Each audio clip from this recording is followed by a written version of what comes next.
누가복음 6장 46절에서 49절 말씀 같이 읽겠습니다. 너희는 나를 불러 주여 주여 하면서도 어찌하여 내가 말하는 것을 행하지 아니하느냐. 내게 나와 내 말을 듣고 행하는 자마다 누구와 같은 것을 너희에게 보이리라. 집을 짓되 깊이 파고 주추를 반석 위에 놓은 사람과 같으니 큰 물이 나서 탕류가 그 집에 부딪히되 잘 지었기 때문에 능히 요동하지 못하게 하였거니와 듣고 행하지 아니하는 자는 주추 없이 흙 위에 집 지은 사람과 같으니 탕류가 부딪힘에 집이 곧 무너져 파괴됨이 심하니라 하시니라. 아멘. 누가복음 53번째 시간입니다. 탕류는 이미 흐르고 있다입니다. 중국이나 북한 같은 그런 나라에 가면요, 형식상의 종교는 있거든요. 존재를 하거든요. 그래서 북한에도 교회가 있습니다. 형식적으로. 그리고 그 교회에서 이제 김일성 주체 사상이 증거돼서 그렇지, 교회도 있고 절도 있고 그래요. 근데 본질적인 종교, 원래의 종교는 존재하지 않습니다. 왜냐하면은 사회주의 그 독재 체제 자체가 하나의 종교입니다. 여러분들이 그게 그 독재자 나쁜 이게 아니라요. 그 사람들은 그게 하나의 종교이기 때문에 다른 신을, 다른 종교를 인정하지 않는 겁니다. 그래서 여러분들 그 독재 정권이나 이런 데서 보면 왜 신화, 그 독재자들 왜 신화적 인물로 자꾸 묘사하냐 그러면은 그 신이기 때문에 그래요. 섬김의 대상이에요, 그 사람들은. 그래서 그래서 우리가 이렇게 통일을 하게 되더라도 잘 합의를 해서 통일을 하자 그러면 안 돼요. 자, 어쨌든 만일 북한이 어느 날 우리나라를 다스리게 된다면 이 땅의 모든 종교는 없어질 겁니다. 교회도 없어질 거고, 교회만 없어지는 거 아닙니다. 절도 없어지고요, 이슬람 사원도 없어집니다. 종교라는 것 자체가 인정하지 않기 때문입니다. 자, 만약에 교회가 다 사라지고 나면 우리는 그럼 구원에 못 이르게 되는 건가요? 네? 성도들이 모여서 예배를 드리지 못하게 되면 우리는 천국에 가지 못할까요? 매주 모여서 예배를 드리지 못하고 성경도 보지 못하고 기도도 마음대로 하지 못하고 찬양도 못한다면 우리는 다 지옥에 가게 되는 것인가? 우리가 그걸 한번 생각을 해보려고 합니다. 우리는 구원은 믿음으로 얻는다는 것을 너무나도 잘 알고 있습니다. 믿는다는 것은 어떻게 사는가의 문제가 아니라 무엇을 믿느냐의 문제입니다. 그런데 우리는 믿음을 이야기하면 항상 뭔가를 하는 것과 연관지어서 생각을 해요. 믿는다는 것은 하나님은 죽은 자를 살리시는 분이심을 믿는 겁니다. 하나님이 그러한 분이심을 죽음과 부활을 통하여 증명하신 거고요. 그래서 우리는 하나님이 죽은 자를 살리시는 이심을 믿는 거예요. 성경을 정확하게 보셔야 됩니다. 예수를 믿는다는 건 예수께서 나타내신 하나님을 믿는다는 뜻입니다. 그래서 반드시 우리는 그리스도와 연합하여 그와 같은 죽음을 죽어야 죽은 자를 살리시는 하나님이 그리스도를 살려냈듯이 나도 살리시는 거 아닙니까? 그래서 죽는 이야기가 성경에 그렇게 많이 나오는 거예요. 우리는 하나님을 믿는다는 것은 하나님이 죽은 자를 살리시는 분이심을 믿는다는 것이지 하나님이 존재한다는 걸 믿는다는 것이 아닙니다. 하나님이 죽은 자를 살리시는 분이라는 말 안에 이미 하나님의 존재는 당연하게 들어있는 거잖아요. 그러니까 존재하시는 그 하나님이 어떤 분인가를 믿는 것이지, 뭔 말인지 이해되시죠? 그냥 존재한다고 믿는 것에서 멈추면 안 되는 거란 말이에요. 그렇다면 중요한 것은 그겁니다. 믿음을 지킨다는 건 뭘까요? 그러니까 여러분들이 이 말을요, 모르고 말을 하면 안 되는 거거든요. 알고 말을 해야 돼. 믿음을 지키는 게 뭐예요? 보통 믿음을 지킨다 그러면 교회 안 빠지고 나오면 믿음을 지킨다고 이야기를 하는데 그게 진짜 믿음을 지키는 거예요? 믿음을 지킨다는 건 하나님이 죽은 자를 살리시는 분이라는 그 믿음이 절대로 흔들리지 않는 겁니다. 그래서 누군가가 하나님이 이렇게 하면 하나님이 의롭다 하신다, 하나님이 이렇게 하면 이렇게 하면 된다, 이게 하나님이 좋은 거다, 이게 나쁜 거다, 이렇게 말하면 하나님은 그런 분이 아니야. 하나님은 은혜의 하나님이야. 죽은 자를 살리시는 하나님이야. 하나님은 없는 것을 있는 것으로 부르시는 하나님이고, 하나님은 약할 때 강함이 되시는 하나님이야. 그래서 우리는 죽어야 되고 약함이 되어야 되고 이렇게, 그게 믿음을 지키는 거예요. 그러면 성경대로 제가 말씀을 해드리면 이렇게 되는 겁니다. 갈라디아서에서 사도 바울이 이야기를 합니다. 자, 갈라디아 교회에 거짓 선생들이 찾아왔어요. 할례를 받아야 의롭게 된다. 이렇게 이야기를 했어요. 그래서 의롭게 되기 위하여 할례를 받은 자들을 뭐라 그래요? 믿음에서 떠난 자라고 이야기를 합니다. 이해를 하셔야 돼요. 왜냐하면 너희는 율법으로 말미암아 죄를 알고 그 죄로 하나님의 은혜만, 긍휼만 구하는 죽은 자가 된 거 아니냐? 그게 믿음인데, 그 상태가 믿음인데, 내가 할례 받고 율법 지켜서 의롭다 하게 되면 그게 믿음에서 떠나는 거야. 이렇게요. 그게 믿음을 지키지 못한 게 되는 거라니까요.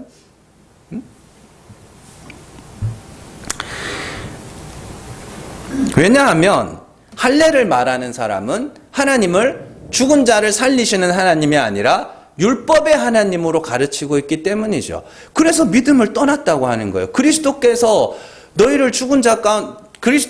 하나님은 죽은 자를 살리시는 분이심을 나타내기 위하여 이 땅에 오셨는데, 그러면 너희가 그리스도를 통하여 하나님이 그런 분임을 알아야 될 거 아니냐? 그리고 믿어야 될 거 아니냐? 그리고 그 하나님 앞에서 죽어야 될 거 아니냐? 근데 자꾸만 내가 산 자가 돼야지라고 그렇게 가면 어떡하겠니? 이렇게 이야기를 하는 거예요. 자, 우리는 죽은 자를 살리시는 하나님을 믿기 때문에 나의 행위를 인정받기 위한 삶이 아니라 하나님의 긍휼만 바라는 자가 되어야 하는 겁니다. 그게 믿음을 지키는 겁니다. 그러니까 이게 참 요즘에 이 믿음이라는 말이 너무너무 불교에서도 믿음이라고 그러더라고요. 난 불교를 믿어. 난 이슬람교를 믿어. 뭘 믿는데요? 걔네들은 무슨 말인지는 알고 하는 지금 잘 모르겠어요.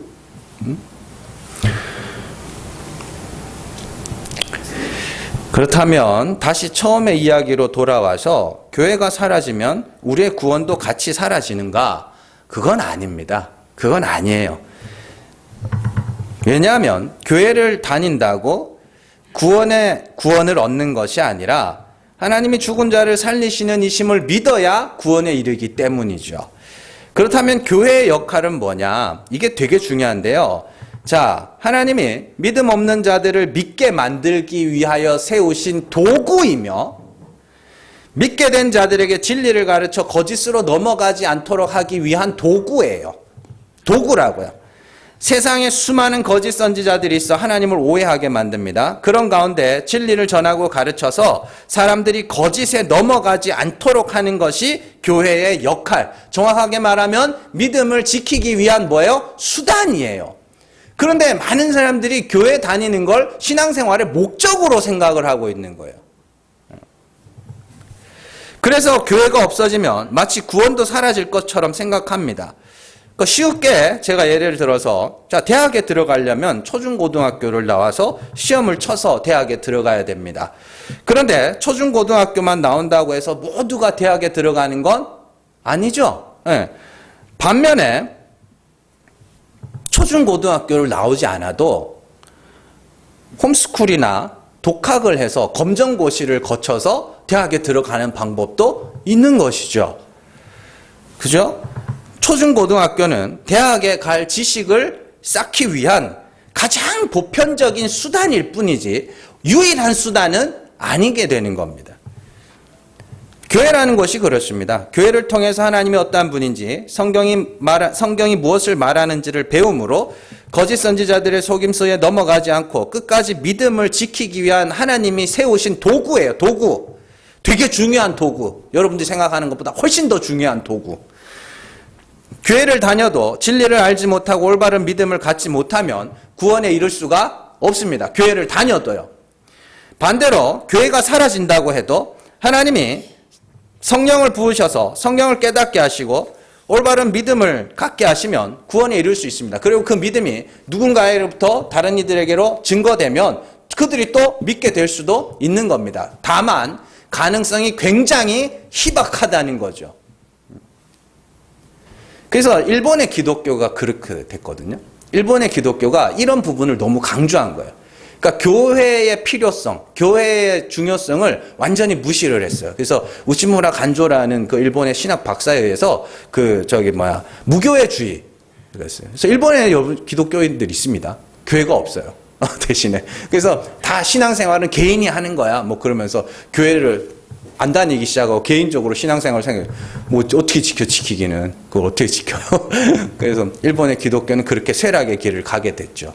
일본은 우리나라보다 먼저 기독교를 받아들였고, 일본은 우리나라 1907년 부흥운동, 1905년 원산 부흥운동 이러는데, 일본은 그보다 앞서서 부흥운동이 있었어요, 실제로.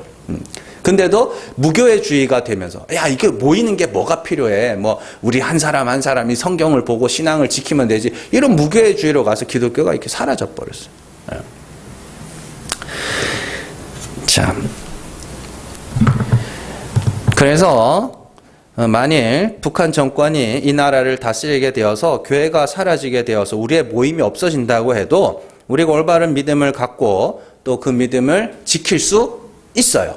그죠? 하나님이 죽은 자를 살리시는 이심을 믿고 그 앞에서 날마다 죽으면 그게 믿음을 지키는 겁니다. 믿음이라는 것은요, 행함의 영역이 아니라 마음의 영역입니다. 성경에서 마음에 대한 이야기가 많이 나오는 이유는 믿음이라는 것이 무슨 일을 하고 안 하고의 문제가 아니라 하나님이 어떠한 분인지를 믿는 마음의 영역이기 때문입니다. 로마서 10장 9절에서 10절 같이 읽습니다. 내가 만일 내 입으로 예수를 주로 시인하며 또 하나님께서 그를 죽은 자 가운데서 살리신 것을 내 마음에 믿으면 구원을 받으리라. 사람이 마음으로 믿어 의에 이르고 입으로 시인하여 구원에 이르느니라. 아멘. 마음으로 믿고 뭘 믿어요? 뭘 믿어요? 하나님이 예수를 죽은 자 가운데서 살리신 것을 믿는 거예요. 그게 뭐냐면 하나님이 그러한 분이심을 믿는 거예요. 네. 마음으로 믿고 입으로 시인하는 거. 단순하게 예수 믿어? 이게 아니라 하나님은 죽은 자를 살리시는 분이심을 증거하는 거예요. 말하는 거예요. 네. 교회의 역할은 하나님이 죽은 자를 살리시는 분이심을 성도들에게 반복해서 확인시키고 그들이 다른 말들에 흔들리지 않도록 하는 아주 중요한 역할을 하나님으로부터 부여받은 곳입니다. 그렇기 때문에 이 땅에 교회가 존재하는 동안 성도들은 어떻게 해서든지 교회에 나와서 진리의 말씀을 듣고 확인함으로써 거짓 선지자들의 말에 넘어가지 않는, 네? 이해되시죠? 거짓 선지자들의 말에 넘어가지 않도록 해야 됩니다. 거짓 선지자. 거짓 선지자는 뭐예요? 은혜의 하나님 말고 엉뚱한 하나님 말하는 모두가 거짓 선지자예요. 자, 그렇다면 외부로부터 우리에게 닥치는 그 환난이라는 건 무언가? 고난이라는 건 내가 죽어가는 게 고난입니다. 여러분들이 겪고 계신 분들은 아시겠지만 내가 내 죄를 본다. 내가 내 죄를 날마다 인정한다. 이건 진짜 고난이에요. 굉장히 슬프고 부끄럽고 괴로운 겁니다. 겪어보신 분들은 알 겁니다. 그런데 환난, 외부로부터 오는 환난이 있단 말이에요. 그럼 그 환난의 정체가 뭐겠어요? 거짓 선지자, 거짓말, 참 하나님이 아닌 다른 하나님, 그거 전하는 게 진짜 환난이라고요. 거짓 선지자들의 말이요. 지난 시간에 적그리스도에 대해서 살펴봤는데 적그리스도의 영을 가진 거짓 선지자들은 예수께서 육체로 오심을 부인하는 자들이죠. 예수께서 육체로 오심을 부인한다는 건 말씀이 육신이 되어 우리 가운데 거하심에 우리가 그의 영광을 보니의 줄임말입니다. 그래서 예수님이 나타내신 하나님을 부인한다는 이야기예요. 예수님이 나타내신 하나님은 죽은 자를 살리시는 하나님인데 그 하나님을 부인하고 다른 하나님을 전하면 그들이 적그리스도들입니다. 적그리스도는 머리에 뿔 달리고 삼지창 들고 꼬리 달려가지고 막 이렇게 오지 않아요. 그런 거는 저기 중세 카톨릭에서 만들어낸 겁니다. 특히 흑사병이 돌 때 그 흑사병의 말이 길어질 수도 있는데 흑사병의 원인을 자꾸만 그 신부들한테 찾은 거예요. 그러니까 얘네들이 마귀의 장난이라고 마귀가 그래서 그때 괴물들이 다 만들어진 거예요. 그때. 그래가지고 이상한 귀신들 이래가지고 가는데 그게 적그리스도가 아니고요. 거짓 선지자들을 적그리스도라 그래요. 자, 그 적그리스도의 영, 그 적그리스도의 말, 그것이 우리에게 오는 환난입니다. 요한일서 2장 18절 말씀 같이 읽습니다. 아이들아, 지금은 마지막 때라. 적그리스도가 오리라는 말을 너희가 들은 것과 같이 지금도 많은 적그리스도가 일어났으니 그러므로 우리가 마지막 때인 줄 아노라. 22절에서 23절 같이 읽습니다. 거짓말하는 자가 누구냐? 예수께서 그리스도이심을 부인하는 자가 아니냐? 아버지와 아들을 부인하는 그가 적그리스도니 아들을 부인하는 자에게는 또한 아버지가 없으되 아들을 시인하는 자에게는 아버지도 있느니라. 아멘. 있습니다. 자, 18절 보세요. 아이들아, 지금은 마지막 때라. 말세라는 단어입니다. 말세예요. 세상의 종말이 가까웠다는 그런 말세가 아닙니다. 성경이 말하는 말세는 하나님의 계시가 끝났다는 이야기입니다. 하나님의 자기 계시가 끝났다는 이야기예요. 창세로부터 하나님은 끊임없이 하나님을 알만한 것들을 우리에게 주셨고 맨 마지막에 예수 그리스도 아들을 보내어 뭐한 거예요? 아버지가 어떠한 분인지를 나타내셨어요. 그러면 더 이상의 계시는 없어요. 그래서 말세라고 그러는 거예요. 그래서 히브리서 1장에서는 여러 부분과 여러 모양으로 우리에게 말씀하신 하나님께서 이 모든 날 마지막 말세에 아들을 통하여 말씀하셨다. 그 말씀하셨다는 게 하나님이 자기가 어떤 하나님인지 우리에게 나타내셨다는 이야기예요. 그게. 그리고 사도 베드로도 사도행전에서 설교할 때 그러죠. 말세에 내가 내 영으로 모든 육체에 부어주리니. 그런데 성령이 임했네요, 그때. 그러면 그때부터 뭐예요? 말세예요. 왜요? 하나님의 계시가 끝났거든요. 그러니까 이렇게 되는 겁니다. 자, 하나님이 창조 때부터 예수 그리스도께서 오시기까지 계속 그 시간이 뭐 하는 시간이었냐면 하나님이 어떠한 분인지를 계시하신 시간이에요. 여러분들 성경이 그렇습니다. 구약 성경은 하나님이 어떠한 분인지를 알라고 주신 책이에요. 어떻게 살라고 교훈을 받으라고 준 책이 아니고 하나님이 어떠한 분인지를 알라고 주신 책이라고요. 그런데 알았어요? 몰랐어요? 몰랐어요.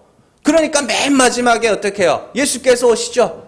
그래서 본래 하나님을 본 사람이 없으되 아버지 품속에 독생하신 하나님이 나타내셨느니라. 누구를? 아버지를. 그래서 말세에 예수께서 오셨어요. 그런데 적그리스도가 어떤 자라 그래요? 22절, 23절 보시면은 자, 거짓말하는 자가 누구야? 이 적그리스도입니다. 누구냐? 예수께서 그리스도는 뭐예요? 택하신 자라는 뜻입니다. 기름 부으신 자, 택하신 자, 단순하게 구원자라는 뜻이 아니에요. 택하셔서 그 택하신 자로 뭐 한 거예요? 아버지를 나타내신 거예요. 그래서 예수께서 그리스도이심을 부인하는 자가 아니냐? 자, 아버지와 아들을 부인하는 게 뭐예요? 아들이 나타낸 그 아버지. 그걸 부인하면 그가 적그리스도야. 그건 23절에 보면 아들을 부인하는 자에게는 아버지가 없다고 이걸 갖다가 애비 없는 것들이 예수 부인한다고 이런 이야기가 아니라 아들을 부인하는 자에게는 아버지가 없다는 게 뭐예요? 너희가 하나님을 안다면 그 아들을 부인할 수가 없다는 뜻이죠. 아들을 시인하는 자에게는 아버지도 있는, 아버지를 아는 자, 하나님이 어떤 분인지를 알면 너희가 그 아들을 통해서 그 아버지를 알게 될 거야. 이런 뜻입니다. 그게 적그리스도예요. 적그리스도가 뭐예요, 그러면? 예수께서 나타내신 하나님 말고 엉뚱한 하나님을 말하는 자. 그들은 십자가를 말할 수도 있습니다. 부활을 이야기할 수도 있습니다. 그런데 이 예수님이 나타낸 그 하나님이 어떠한 분인지를 말하지 못해요. 자, 계시록에서도 이러한 모습이 나옵니다. 계시록에서 반복해서 나오는 것이 큰 성 바벨론과 영적 이스라엘인 교회와의 전쟁에 대한 이야기죠. 자, 큰 성 바벨론이 뭐예요? 큰 성 바벨론. 바벨론은 뭐예요? 우리가 하늘에 올라 우리 이름을 내자. 그게 바벨론입니다. 바벨탑 쌓을 때 사람들이 그러죠. 그리고 저기 이사야에 가면은 너 새벽별 뭐 이러면서 아침에 개병성아 뭐 이러면서 그게 뭐예요? 바벨론 이야기거든요. 바벨론은 느부갓네살의 이야기거든요. 바벨론 거기서 마귀가 뭐라 그래요? 그럼 마귀라고 이야기를 하는데 뭐라 그래요? 네가 지극히 높은 신 이에 북극 지폐의 산에 올라 지극히 높은 이와 같아지리라. 내가 가겠다. 내가 하나님처럼 되겠다. 내가 하늘에 오르겠다. 이게 바벨론이에요. 큰 성 바벨론. 자, 그러면 그 큰 성 바벨론에게 장악된 자들은 어떤 자들? 이마에 666이 새겨졌죠. 그게 뭐예요? 자기 이름이에요. 하늘의 14만 4천은 이마에 뭐가 새겨졌어요? 하나님과 어린 양의 이름이 아버지와 아들이 새겨진 자들이라고요. 자, 그런데 환란의 이야기가 나오거든요. 자, 계시록 12장 14절에서 17절 같이 읽습니다. 그 여자가 큰 독수리의 두 날개를 받아 광야 자기 곳으로 날아가 거기서 그 뱀의 낯을 피하여 한 때와 두 때와 반 때를 양육받음에 여자의 뒤에서 뱀이 그 입으로 물을 강같이 토하여 여자를 물에 떠내려가게 하려 하되 땅이 여자를 도와 그 입을 벌려 용의 입에서 토한 강물을 삼키니. 아멘. 자, 여기서 여자가 누구냐면 만국으로 철장을 다스릴 아들을 낳은 여자입니다. 그러니까 예수가 그리스도이심을 입으로 시인한 자, 그걸 아들을 낳았다고 이야기를 하는 거예요. 그러니까 교회예요, 교회. 그리스도를 주라 고백한 교회. 그게 만국으로 철장을 다스릴 남자. 시편 2편에 예수 그리스도잖아요. 예수 그리스도를 낳은 자들. 그들을 하나님이 데리고 광야로 옮깁니다. 그래서 거기서 양육을 해요. 이스라엘이 광야에서 무슨 양육을 받았어요? 옛사람이 죽었죠. 애굽에 속한 자가 죽고 어떻게 해요? 가나안에 합당한 자, 가나안의 생활에 적응해야 되는 자도 거듭나는 거죠. 애굽의 삶이 뭐예요? 그러면 애굽이나 바벨론이나 하나래요. 자, 어쨌든 예수를 주로 시인한 교회를 상징합니다. 하나님은 그들을 한때 반때, 한때 두때 반때, 3년 6개월. 그죠? 예수님의 공생의 기간과 똑같은 기간이죠. 마지막 반일에. 자, 그때 양육합니다. 그런데 옛뱀, 곧 용이라고도 하죠.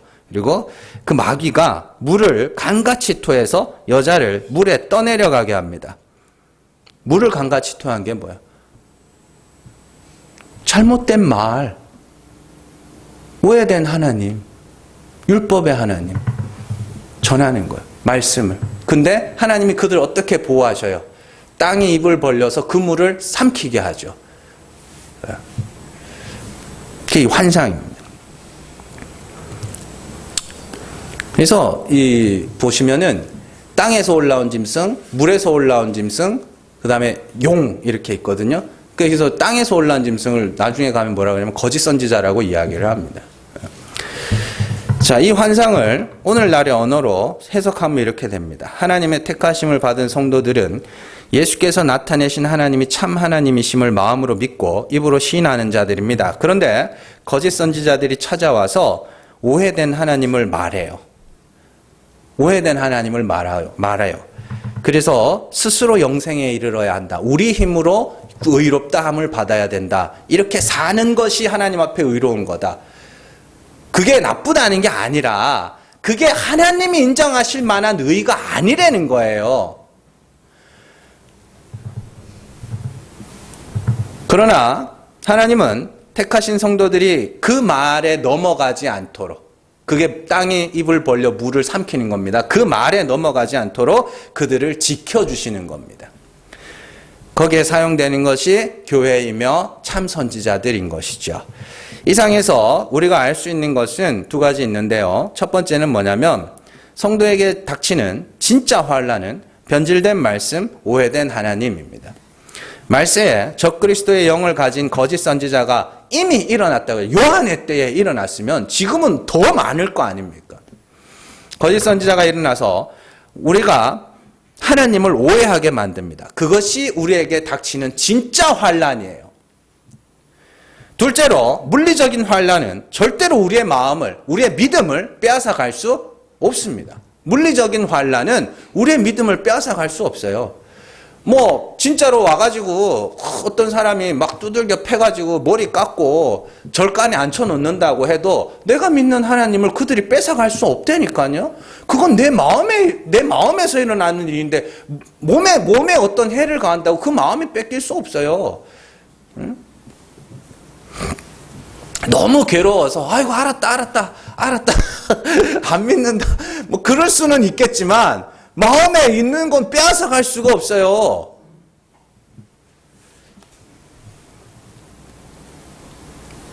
진짜 무서운 것은 우리가 하나님을 오해하는 것이지 그런 물리적 환란이 아닙니다.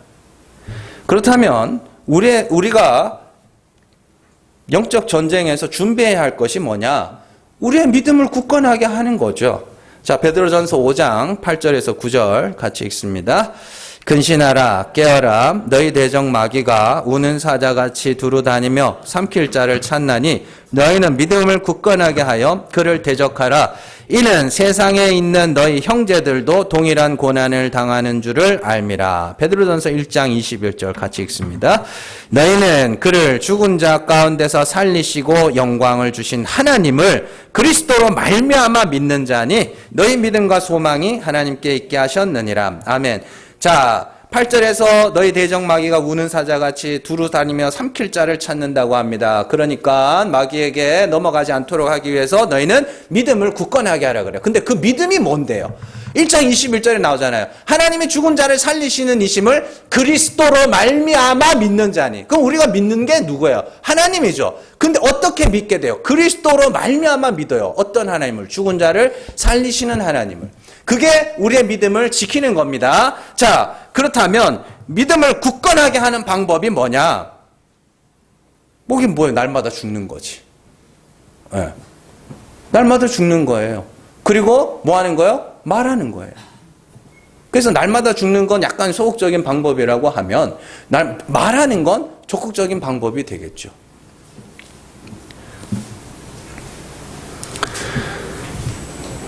자, 그래서 하나님 앞에 긍휼의 자리에 거하는 것.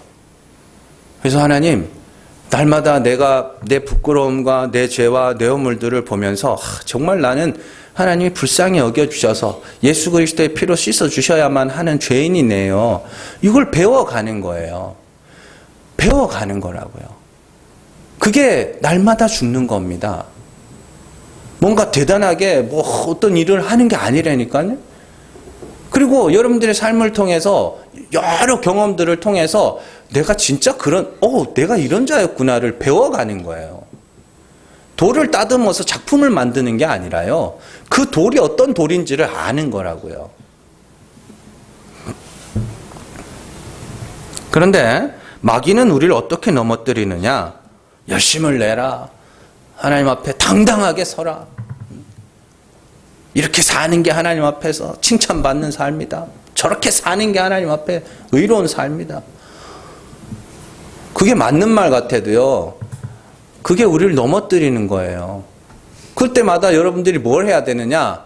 아이고, 나는 하나님이 불쌍히 여겨주셔야 겨우 구원에 이를 수 있는 자지. 이게 이기는 거예요. 그들을. 자, 이 내용을 잘 기억하시고 오늘 말씀을 한번 살펴보세요. 예수님은 제자들에게 평지수훈의 마지막 부분에서 행함의 중요성에 대해서 말씀을 하십니다. 자, 중요한 부분이 아닌 것부터 제가 말씀을 드릴게요. 이 예수님의 마태복음에 나오는 산상수훈에서도 똑같은 비유가 나오는데 비유가 조금 달라요. 산상수훈에서는 모래 위에 집을 짓고, 그죠? 또 반석 위에 집을 짓고 이렇게 돼 있는데, 누가복음에서는 땅을 파서 주추 위에 집을 짓고, 그죠? 땅을 안 파고 그냥 흙 위에 집을 짓고 이렇게 돼 있습니다. 왜냐하면 이게 이제 로마와 유대의 건축법의 차이예요. 그러니까 유대의 건축법은 그냥 땅 위에 집을 이렇게 얹는다는 개념이거든요. 그러다 보니까 땅을 파서 집을 짓는 게 아니라 이미 있는 기초 위에, 이미 있는 그 위에 집을 이렇게 얹어 놓는 개념이고, 로마에서는 건축이 좀 많이 발달해 있었죠. 그래서 거기는 막 목조 건물도 석조 건물 이런 거 지잖아요. 이렇게 기초 공사가 튼튼해야 되는 거예요. 그러니까 로마와 또 유대의 건축법의 차이 때문에 이런 비유의 특성이 생기는 거지, 그냥 그 말하는 바는 똑같아요. 같습니다. 자, 오늘 말씀에서 이야기하는 내용은 이렇습니다. 본문에서 예수님이 말씀하시는 핵심 내용들을 세 가지 정도로 살펴보면 첫 번째는요, 기초가 튼튼해야 건물이 무너지지 않는다는 것입니다. 땅을 파서 주추를 찾아 그 위에 집을 지어야 집이 무너지지 않습니다. 그렇다면 예수님이 말씀하시는 주추라는 게 뭐냐? 뭐라 그래요, 예수님이? 행하는 것. 내 말을 듣고 행하는 것. 그게 주추라 그래요. 46절에서 예수님은 나더러 주여 주여 하면서 왜 내가 말하는 것을 행하지 않느냐? 그건 주추 위에 집을 짓는 것과 흙 위에 집을 짓는 것과 똑같은 거야. 이렇게 비유를 하시잖아요. 그러면 예수님은 무슨 말씀을 하셨고 우리는 무엇을 행해야 하는가? 말을 한다는 게 뭐예요? 말씀한다는 게. 하나님이 어떠한 분인지를 말하는 거예요. 단순하게 그냥 내 말을 들어. 막 이게 아니라 시킨 대로 해. 이게 아니라 말을 한다. 예수님이 말씀을 하셨다는 건 하나님이 어떠한 분인지를 말하셨다는 겁니다. 자, 그렇다면 예수님이 나타내신 하나님이 어떤 분이에요? 은혜의 하나님입니다. 그리고 그 은혜를 설명하기 위해서 예수님께서 가난과 애통과 배고픔으로 설명을 하셨죠. 앞에. 자, 누가복음 6장 20절에서 21절 같이 읽습니다. 예수께서 눈을 들어 제자들을 보시고 이르시되 너희 가난한 자는 복이 있나니 하나님의 나라가 너희 것이며 지금 줄인 자는 복이 있나니 너희가 배부름을 얻을 것이며 지금 우는 자는 복이 있나니 너희가 웃을 것이며 요 말 이게 뭐예요 지금? 하나님이 어떻게 일하시는지를 예수님께서 뭐 하신 거예요? 말을 하신 거죠.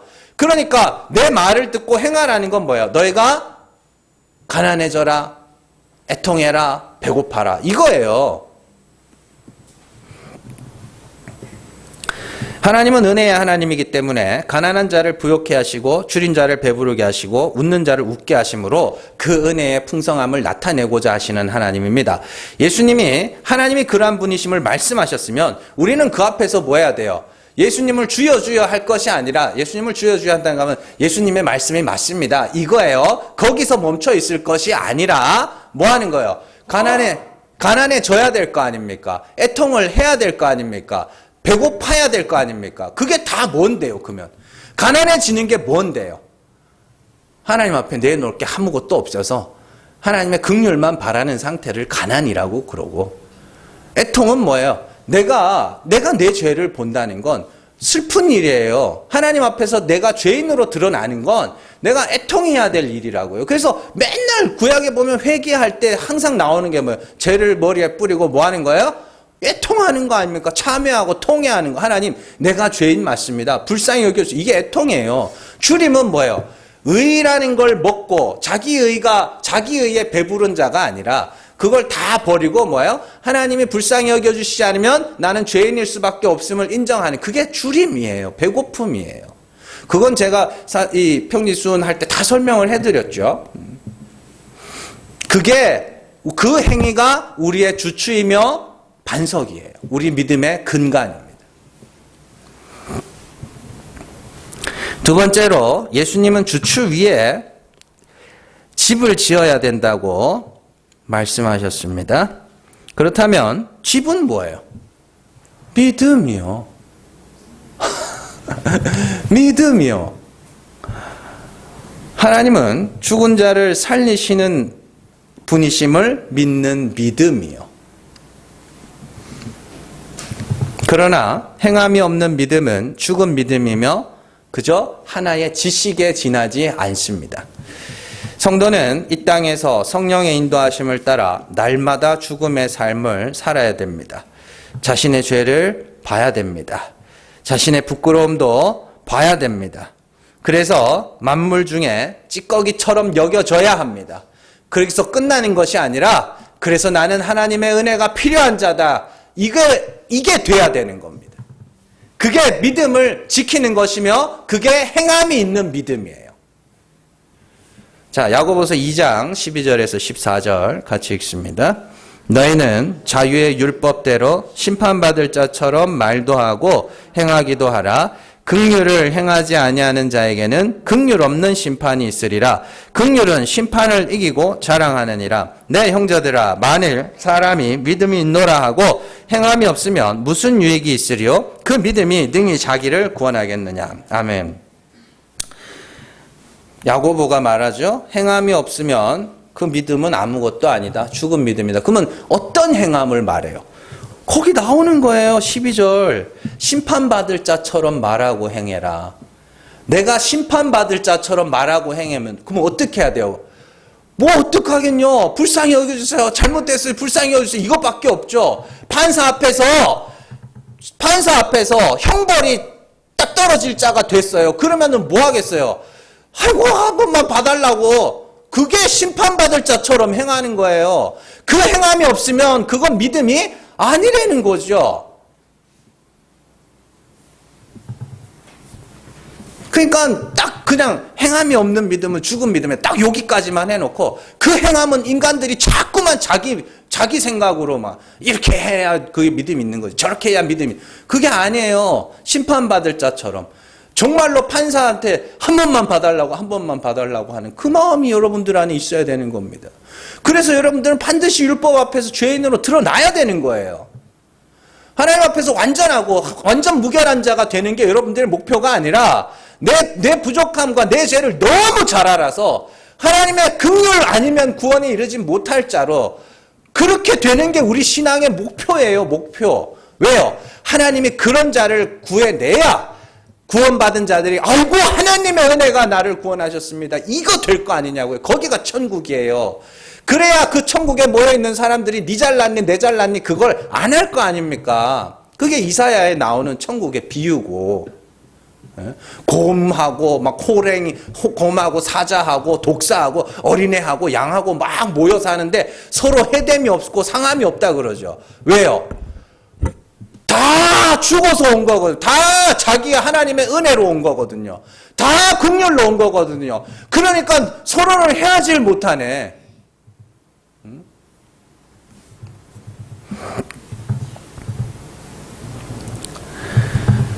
세 번째는요. 우리의 믿음을 시험하는 탕류는 이미 흐르고 있다는 겁니다. 여기서 아주 중요한 것이 이 탕류가 상징하는 것이 무엇인가 하는 문제입니다. 탕류가 상징하는 게 뭐예요? 앞에서 우리가 계시록에서 살펴봤던 용이 뱉은 물요. 거짓 선지자들의 말이요. 오해된 하나님, 가짜 하나님, 미혹의 영, 이게 탕류예요. 물리적인 공격이 아니라니까요. 도리어 물리적인 공격은 우리의 믿음을 더 굳건하게 해줍니다. 여러분들 뭐 어릴 때 교회 다니다가 이렇게 막 교회 다니지 말라고 회초리 맞고 그랬던 분들 중에 신앙생활 잘 하시는 분들이 있습니다. 왜냐하면 그런 물리적인 공격은 우리의 믿음을 더 굳세게 만들어요. 여러분들의 믿음을 무너뜨리는 건 거짓 선지자들의 말입니다.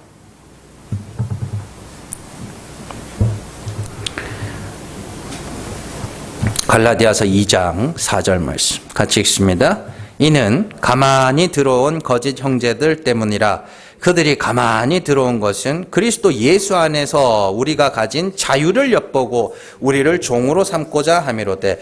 그리스도 예수 안에서 우리가 가진 자유가 있대요. 자유가 뭐예요? 자유가 긍휼의 상태죠. 율법에 대하여 죽은 자들, 하나님의 긍휼만 바라는 그 상태가 자유입니다. 그걸 내 마음대로 할 거야가 아니라 하나님께 온전히 사로잡혀버린, 진짜 그 하나님의 은혜가 아니면 구원받지 못할 자임을 날마다 알아가는 그게 자유예요. 자유. 그 자유를 거짓 형제들이 엿보고 가만히 들어왔다가 몰래 들어왔다 그래요. 그럼 그 거짓 형제들이 뭐 했는데요? 할례 받아라, 율법 지켜라, 절기 지켜라. 그게 하나님 앞에 의롭다함을 받는 거. 이게 거짓 형제들이었잖아요. 나는 하나님이 불쌍히 여기셔야만 구원에 이르는 자인데 자꾸만 할례 받으면 의롭다 하고 자꾸만 이렇게 살면은 의롭게 된다고 자꾸만 이렇게 하면 그게 은혜 아래서 법 아래로, 자유에서 종으로 이렇게 넘어가는 거잖아요. 그래서 우리를 종으로 삼고, 뭐의 종으로? 율법의 종으로. 가만히 들어요. 그게 진짜 환난이라고요. 은혜에서 떠난 자가 되는 것. 그 사람들은 하나님이 없다고 하지 않았어요. 십자가를 부정하지도 않았습니다. 그들은 다만 성도들에게 율법을 지켜라, 할례를 받아라, 절기를 지켜라, 그것이 하나님 앞에 의롭다함을 받는 길이다, 이렇게 가르쳤을 뿐입니다. 그러나 그들의 가르침 이면에는 죽은 자를 살리시는 은혜의 하나님이 아닌 인간의 행위로 판단하시는 하나님이 자리 잡고 있는 거예요. 그것이 교회에 밀려오는 탕류이며 우리를 삼키기 위하여 토해낸 뱀의 물입니다. 그래서 여러분들이 이 평지순의 이 흐름을 잘 보세요. 우리가 지난 시간에 뭐 배웠어요? 열매로 나무를 안다 배웠죠. 그래서 열매로 나무를 안다는 게 뭐에 대한 이야기였어요? 거짓 선지자들에 대한 이야기였죠. 거짓 선지자들은 절대로 진리를 말하지 못한다. 그죠? 그러면서 왜 행함의 이야기로 넘어가겠냐고요. 그 거짓 선지자들의 말이 탕류라니까요. 그러니까 거짓 선지자들에게 넘어가서 율법의 종이 되지 않도록 하기 위해서 너희는 반드시 뭘 해야 된다고요? 날마다 죽음의 삶을 살아야 된다. 그리고 거기에 한 가지 더해서 너희가 참 선지자로서 진리를 말하는 자가 돼야 된다. 그렇게 이야기를 하는 것이죠. 자, 역사 내내 거짓 선지자들은 오해된 하나님을 전했습니다. 그냥 말의 형태가 달라지고 표현하는 방식이 달라졌을 뿐이지 수많은 사람들이 성도들을 미혹하고 하나님을 오해하게 만들었어요. 하나님을 섬긴다고 하는 교회가 이 모양인데 교회 밖 세상은 말할 필요도 없죠. 영적 전쟁은 지금도 일어나고 있고 계속되고 있습니다. 우리는 반드시 그 싸움에서 이겨야 됩니다. 어떻게 이겨요? 날마다 죽는 게 이기는 겁니다. 날마다 죽는 게 이기는 겁니다. 나는 이것밖에 안 되는 사람이구나. 내 죄가 이런 거였구나. 그래서 여러분들이 그걸 날마다 봐야 하는 거예요. 보고 싶지 않은데 봐야 되는 거예요. 그래서 사도 바울이 너희를 향한 내 자랑이 있다. 뭐요? 나는 날마다 죽는다. 왜? 하나님의 죽은 자를 살리시는 분이심을 믿기 때문에 날마다 죽는 거예요. 죽는 게 뭐예요? 하나님의 긍휼을 의지하는 거.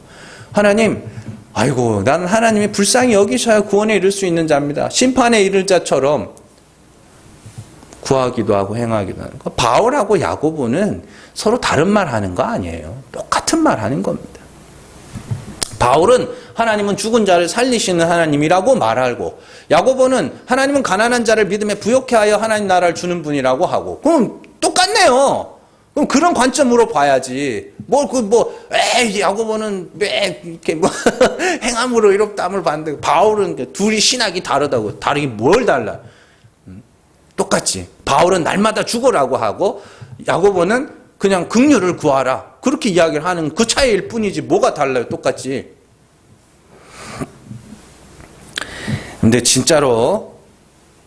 근데 문제는 뭐냐면 오늘날 성도들이 이미 영적 전쟁 한가운데 있으면서도 자신이 전쟁을 하고 있는지도 몰라요.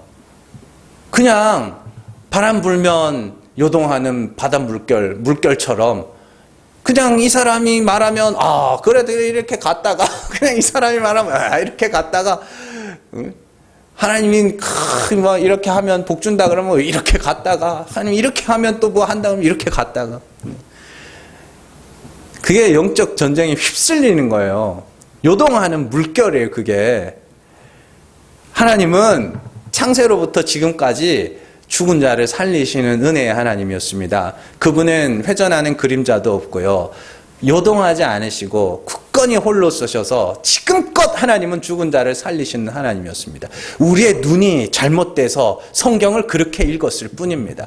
그러나 그 하나님을 알고 나서 성경을 보면 모두 그런 이야기입니다.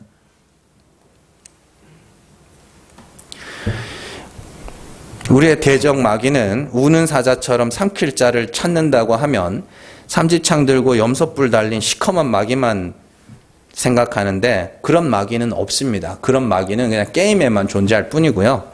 진짜 마귀는 말씀을 가르치는 자들을 통하여서 하나님을 오해하게 만듭니다.